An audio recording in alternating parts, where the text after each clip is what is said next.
Orang tidak bisa milih siapa bapaknya, siapa ibunya. Apa bisa milih?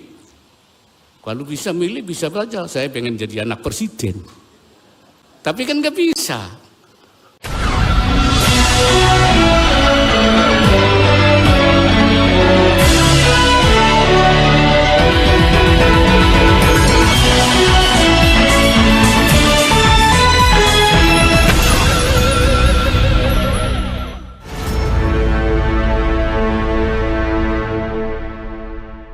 Assalamualaikum warahmatullahi wabarakatuh. Saya Hirsbun Arif dari Forum News Network.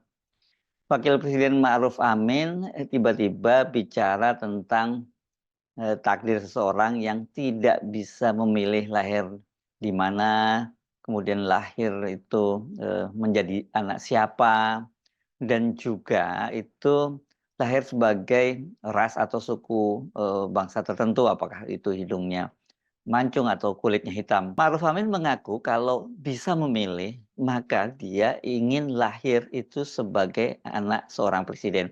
Ucapan dari Ma'ruf Amin inilah yang kemudian mengundang kehebohan dan oleh sejumlah politisi dinilai sebagai sindiran terhadap Jokowi dan dua orang anaknya, Gibran dan Kaisang. Ya, semua pahamlah apa yang disampaikan oleh Pak Wapres, Pak Haji Ma'ruf Amin. Yaitu kalau kita sebagai bangsa Timur sangat memahami pernyataan tersebut. Yaitu sudah tahu mana yang ditujukan dari pernyataan Kiai Ma'ruf, itu kata Sekjen PDIP Hasto Kristianto. Walaupun tidak menyebut nama, kita juga tahu juga apa yang dimaksud oleh Hasto. Yang dimaksud sindir tentu saja karena kaitannya dengan anak presiden. Itu yang penting kosakata itu. Maka ya mau nggak mau ini kaitannya dengan Kaisang dan sebelumnya kakaknya Gibran Rakabuming. Sementara politisi PKS Mardhani Alisera mengaitkan hal itu, mengaitkan pernyataan Ma'ruf Amin itu dengan keputusan Mahkamah Konstitusi dan Mahkamah Agung. Putusan Mahkamah Konstitusi meloloskan Gibran sebagai calon wakil presiden dan kemudian terpilih menjadi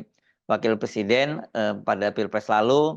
Ini kan sampai sekarang tetap saja itu diungkit-ungkit oleh banyak kalangan, kendati KPU sudah menetapkan Gibran sebagai wakil presiden terpilih. Artinya nanti ini tinggal menunggu waktu saja. Tanggal 20 Oktober 2024, beberapa bulan lagi ini kalau ada umur, kalau ada takdir, ya Gibran itu akan dilantik menjadi wakil presiden mendampingi Prabowo Subianto sebagai presiden. Nah, sementara putusan Mahkamah Agung itu ini yang terbaru, ini kasus yang terbaru memberi peluang bagi Kaisang, ini anak botot Pak Jokowi, adik dari Gibran, untuk maju pada Pilkada serentak 2024 yang akan dilaksanakan tanggal 27 November nanti, itu sebagai calon gubernur maupun sebagai calon wakil gubernur.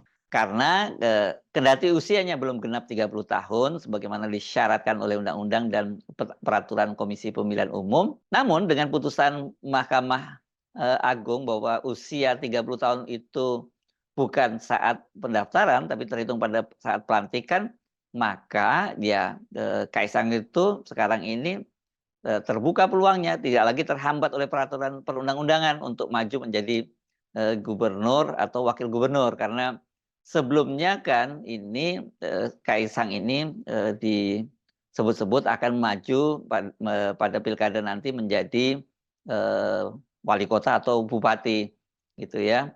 Nah, kalau bupati sempat itu disinggung dia mungkin mau maju di kampung halaman istrinya Erina Gudono di Sleman, Jogja. Sementara kalau untuk wali kota itu banyak kota-kota yang tadinya disebutkan yang akan diincar oleh Kaisang ini. Yang paling awal waktu itu adalah kota Depok. Bahkan waktu itu serius loh. Kaisang itu sampai memasang baliho di sejumlah titik. Tapi kemudian ternyata kendati sudah ada tim sesnya, itu kemudian yang pada waktu itu salah satunya adalah politisi PSI Ade Armando yang akan menjadi tim sesnya, tapi kemudian tidak ada kabar beritanya. Kemudian muncul kabar terbaru, ada relawan yang mengambilkan formulir agar Kaisang itu maju pada pilkada untuk wali kota Bekasi, Jawa Barat. Dan pada waktu itu formulir yang diambil melalui Partai Kebangkitan Bangsa. Tapi sampai hari penutupan ternyata formulir itu tidak dikembalikan. Jadi bukan hanya Depok, yang Bekasi juga urung. Nah, sebelum kemudian muncul putusan MK ini, beberapa hari terakhir ini di Surabaya itu juga bertebaran spanduk Kaisang sebagai calon wali kota Surabaya.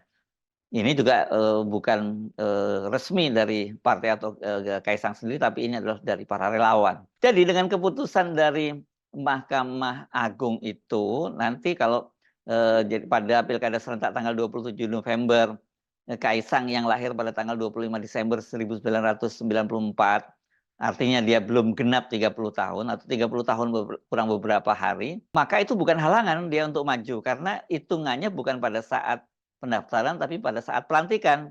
Nah, kalau saat pelantikan ini kan diperkirakan tidak mungkin terjadi pada pada tahun depan ya, bukan malah pada tahun ini. Dan pada tahun depan itu ya usia dari Kaisang itu sudah memenuhi syarat 30 tahun. Ini menarik kata Mardhani Alisera. Apalagi ini keputusan MK dan Mahkamah Agung seolah memberi karpet merah.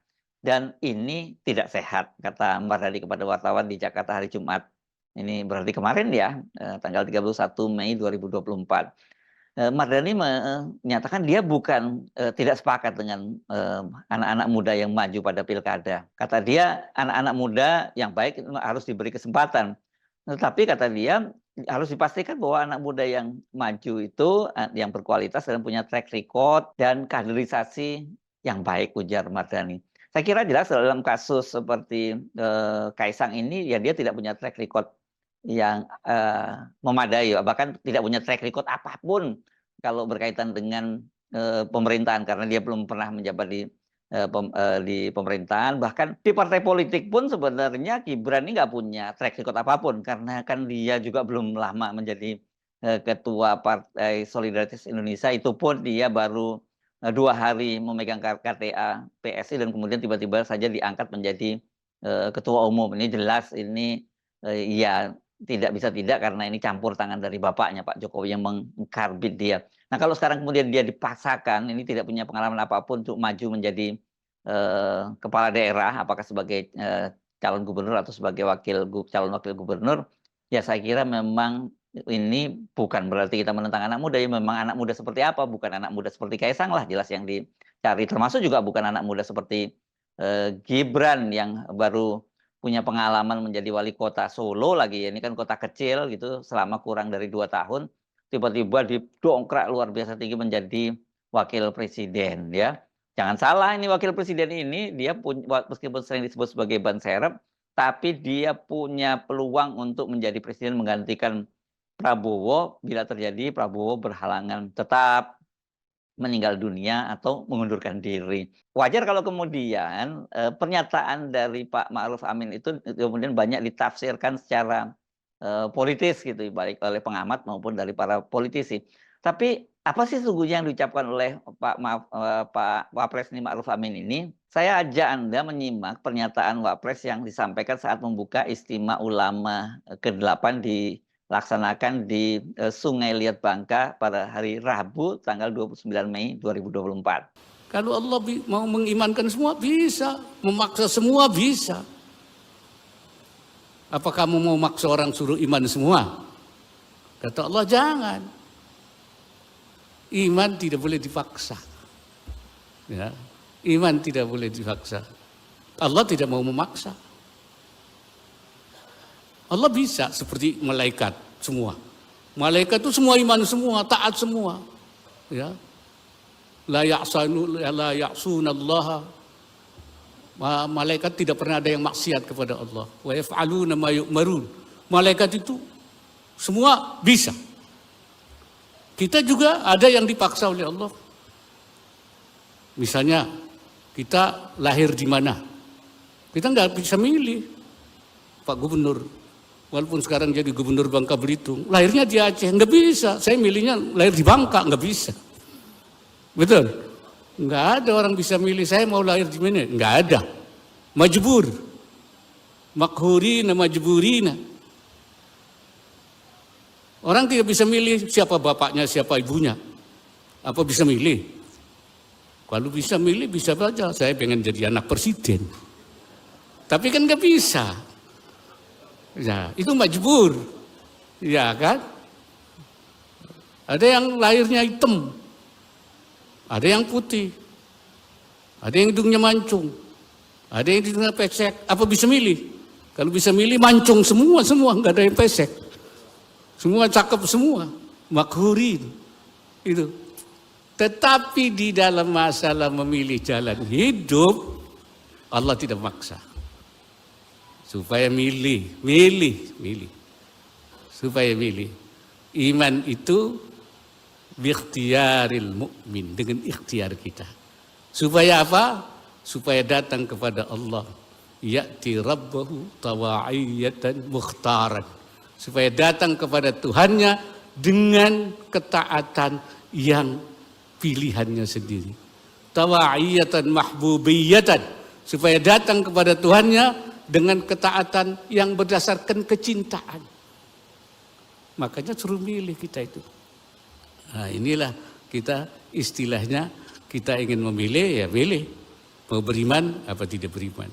Sekilas kalau Anda cermati, wakil presiden itu bicara normatif, bicara tentang takdir seseorang yang tidak bisa memilih lahir di mana, jadi anak siapa, dan berasal dari ras apa, apakah ras kulit hitam atau kulit putih, atau yang berhidung mancung atau berhidung pesek, ya. Namun ketika mengucapkan kalimat, kalau bisa memilih saya ingin lahir sebagai anak presiden, ya mau tidak mau ucapannya itu dianggap sebagai ucapan kalimat bersayap dan juga menyindir. Walaupun kalau kita lihat ekspresinya tadi kayaknya ekspresinya datar-datar saja. Tapi harus diingat bahwa Pak Ma'ruf Amin ini bukan hanya seorang kiai, tapi dia seorang politisi yang sangat matang ya, yang soal urusan menyampaikan kalimat bersayap dan kemudian biar publik yang menafsirkan itu dia pasti juga cukup terlatih lah. Dan yang menafsirkan secara politis pernyataan Pak Ma'ruf Amin juga tidak salah, karena pada hari Rabu ketika itu kan Mahkamah Agung itu memutuskan mengabulkan gugatan Partai Garuda terhadap peraturan KPU atau PKPU yang mengatur batas usia calon gubernur dan wakil gubernur. Putusan Mahkamah Agung itu memerintahkan KPU mencabut keputusannya dan mengubah peraturan semula itu kalau usia 30 tahun itu pada saat pendaftaran, kemudian diubah menjadi pada saat pelantikan. Kalau dengan keputusan itu ya orang tidak bisa lain menafsirkan bahwa keputusan Mahkamah Agung itu, kendati yang mengajukan adalah Partai Garuda, ya dibuat untuk kepentingan politik dari Kaisang Pangarep putra Pak Jokowi. Ya, saya kira ini nggak terlalu berlebihan ya, karena kemudian itu pada Rabu malamnya itu Raffi Ahmad ini salah satu seorang selebriti yang juga dikenal sebagai teman dekat dari Kaisang Pangarep bersama dengan Ketua Harian Partai Gerindra Sufmi Dasko Ahmad itu mengunggah poster yang berisi gambar dari atau foto dari Budi Satrio Djiwandono, keponakannya Pak Prabowo, dan juga Kaisang. Disebutkan bahwa mereka ini akan jadi pasangan sebagai calon gubernur dan calon wakil gubernur untuk Pilkada serentak Jakarta. Jadi ya nggak terlalu salah kalau kemudian pernyataan Pak Ma'ruf Amin itu dikait-kaitkan dengan putusan Mahkamah Agung itu dan juga keputusan Mahkamah Konstitusi yang sebelumnya meloloskan Gibran Rakabuming. Di media sosial, putusan Mahkamah Agung ini menjadi olok-olok ya, banyak sekali meme beredar. Jadi kalau sebelumnya Mahkamah Konstitusi itu diplesetkan menjadi Mahkamah Keluarga karena lolosnya Gibran itu karena ada peran dari Ketua MK pada waktu itu, yakni Anwar Usman yang merupakan adik ipar Pak Jokowi dan juga paman Gibran, maka Mahkamah Agung atau MA itu diplesetkan menjadi Mahkamah Anak dalam kurung Jokowi. Ya, dia Mahkamah Anaknya Jokowi lah, begitu ya. Tapi ada juga yang membuat meme ini ya. Ini seperti contohnya bahwa kemudian ini tugas dari MK dan MA. Kalau tugas MK adalah memilih kakak, sementara MA itu memilih adik. Maksudnya kakak itu tentu saja Gibran, sementara adiknya adalah Kaisang Pangarep. Dengan konteks semacam itu ya nggak perlu terkejut kalau kemudian pernyataan dari atau pidato dari Kiai Ma'ruf itu menjadi viral dan menjadi meme di mana-mana, dikomentari. Saya lihat di media sosial banyak sekali dipotong-potong pernyataannya Pak Ma'ruf Amin ini dan diberi konteks bahwa ini kaitannya adalah sindiran untuk putra Pak Jokowi, dua orang putra Pak Jokowi yakni Gibran dan Kaisang, dan tentu saja kalau anaknya yang disindir ya yang paling disindir, yang harus kena paling sindir ya bapaknya, karena politik dinasti ini dengan memaksakan anak-anaknya menjadi eh, pejabat publik, dan ini pejabat publiknya nggak main-main, mulai dari wakil presiden sampai kepala daerah level gubernur, ya ini sebenarnya adalah wujud dari ambisi Jokowi untuk membangun dinastinya. Saya Arsman Arif dari Forum News Network, sampai jumpa lagi. Wassalamualaikum warahmatullahi wabarakatuh.